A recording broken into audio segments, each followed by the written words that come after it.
Bangladesh. And fact that পরিস্থিতি এখন সম্পূর্ণ বেগতিক এবং আক্ষরিক অর্থই লেজে গোবরে।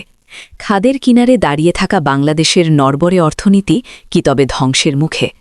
২০২৬ সালের এই এপ্রিলে এসে দেশ এক ভয়াবহ অর্থনৈতিক সুনামির মুখোমুখি। রাজস্ব ও ব্যাংকিং খাতে বারবার তাগিদ দেওয়ার পর প্রয়োজনীয় সংস্কার না করায় আইএমএফ তাদের লোন স্কিমের নতুন কিস্তি দিতে সরাসরি অস্বীকৃতি জানিয়েছে। ওয়াশিংটনে চলমান আইএমএফ ওয়ার্ল্ড ব্যাংকের বসন্তকালীন সভা থেকে অর্থমন্ত্রী আমির খসরু মাহমুদ চৌধুরীর নেতৃত্বাধীন ১৪ সদস্যের প্রতিনিধি দল কার্যত খালি হাতে ফিরছে। আইএমএফ পরিষ্কার জানিয়ে দিয়েছে এই মুহূর্তে সরকারকে কোনো নতুন ঋণ দেওয়া হবে না। প্রশ্ন জাগতে পারে, আইএমএফ হঠাৎ কেন এমন রূঢ় হল? এর উত্তর লুকিয়ে আছে সরকারের কিছু আত্মঘাতী সিদ্ধান্তের মধ্যে। প্রথমত, ব্যাংকিং খাতের লুটপাট। চিহ্নিত কিছু গোষ্ঠী হাজার হাজার কোটি টাকা পাচার করে ব্যাংক খালি করে দিয়েছে, আর সরকার এখন জনগণের ট্যাক্সের টাকা দিয়ে সেই আমানতকারীদের ক্ষতিপূরণ দিচ্ছে। অর্থাৎ চোরের চুরির দায়ভার এখন আপনার আমার ঘাড়ে। সবচেয়ে ভয়াবহ বিষয় হল আগের অধ্যাদেশ বাতিল করে এস আলম গ্রুপকে পুনরায় ৫টি ব্যাংক ফেরত দেওয়ার অবিশ্বাস্য প্রক্রিয়া।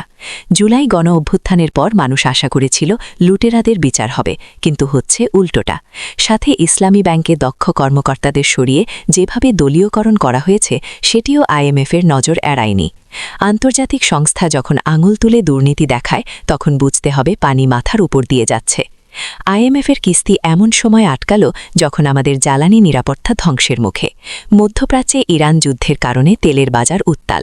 হিসেব বলছে আগামী ৪ মাসে তেল, গ্যাস ও সার আমদানিতে আমাদের প্রয়োজন প্রায় ৩৫,০০০ কোটি টাকা। সাথে ভর্তুকি দিতে লাগবে আরও ৩৮,০০০ কোটি টাকা। সরকার গত ২ মাসেই ৪১,০০০ কোটি টাকা ঋণ করে ফেলেছে। এখন আইএমএফ যদি ডলার না দেয় তবে বিদেশ থেকে তেল আসবে না, ইস্টার্ন রিফাইনারি বন্ধ হয়ে যাবে এবং পুরো দেশ আক্ষরিক অর্থে অন্ধকারে তলিয়ে যাবে। অথচ এই সংকটেও সরকার মেতে আছে কার্ড বিতরণের রাজনীতিতে। ফ্যামিলি কার্ড বা খেলোয়াড় কার্ড দিয়ে তো আর আন্তর্জাতিক বাজার থেকে তেল কেনা যাবে না। দিন শেষে মানুষের পকেটে রঙিন কার্ড থাকবে ঠিকই, কিন্তু বাজারে কেনার মতো পণ্য থাকবে না। লুটেরাদের তোষণ করে আর ব্যাংকিং খাত ধ্বংস করে আইএমএফের ডলার পাওয়া যে অসম্ভব তা এখন প্রমাণিত। যদি দ্রুত এই নীতি পরিবর্তন না করা হয় তবে আগামী কয়েক মাসের মধ্যে বাংলাদেশ এক ভয়াবহ দুর্ভিক্ষের মুখোমুখি হতে পারে। সময় ফুরিয়ে আসছে, আর হয়তো খুব শীঘ্রই আমাদের অর্থনীতিকে এই ভুলের বড় মাসুল গুনতে হবে। প্রিয় দর্শক, আইএমএফের এই ঋণ বাতিল এবং দেশের বর্তমান অর্থনৈতিক বিশৃঙ্খলা নিয়ে আপনার মতামত কি? সরকার কি পারবে এই সংকট কাটিয়ে উঠতে? কমেন্টে আপনার সুচিন্তিত মতামত জানান। ভিডিওটি তথ্যবহুল মনে হলে লাইক এবং শেয়ার করে অন্যদেরও সচেতন করুন। আজ এ পর্যন্তই, দেখা হবে পরের ভিডিওতে। ধন্যবাদ।